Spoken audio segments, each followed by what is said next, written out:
Faith. I'm Abigail. And I'm Vamshika. This is our presentation on the article of phenotypic differences between the sexes of the sexually plastic mangrove rivulus fish.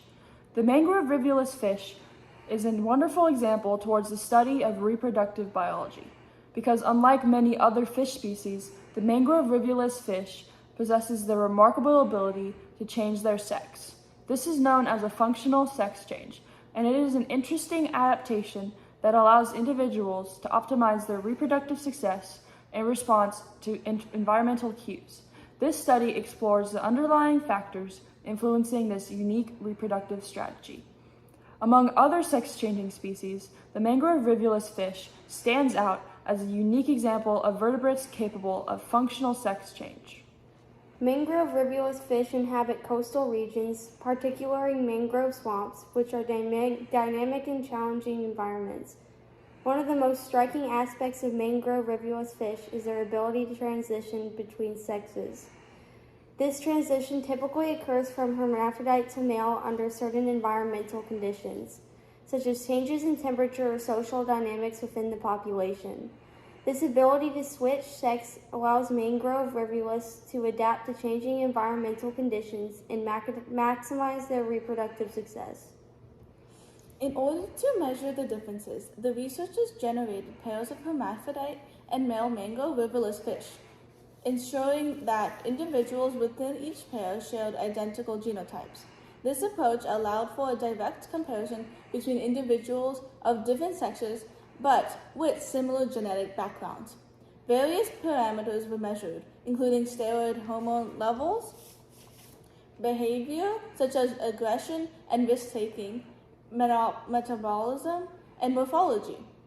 They measured steroid hormone levels to understand hormonal differences between hermaphrodites and males.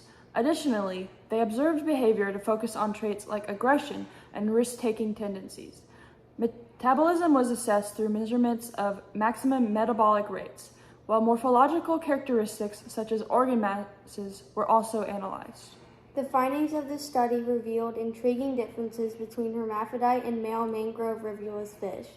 Hermaphrodites displayed higher levels of aggression, were more risk-averse, and had larger gonad size, suggesting a focus on reproductive energy focus.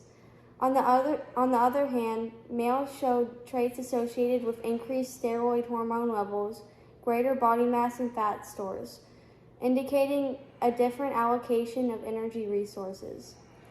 The researchers found significant differences between hermaphrodites and males in mangrove rivulus fish. It was not surprising that the hermaphrodites were more aggressive because they would have to be to support a higher metabolic rate.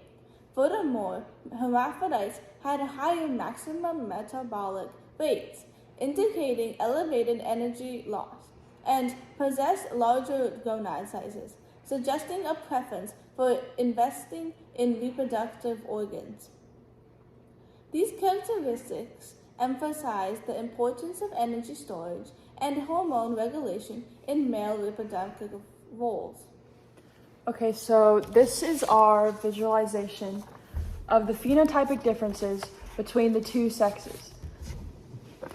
This is a wonderful representation of the graphs that were in our article beforehand.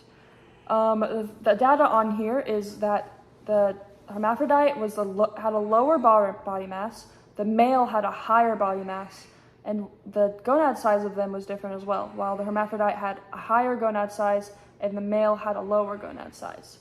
The hormones were also different because the hermaphrodites had a decreased level of E5 and KT, while the males had an increased level of E5 and KT. And the metabolic rates were different too because the hermaphrodite had a higher metabolic rate while the males had a lower metabolic rate.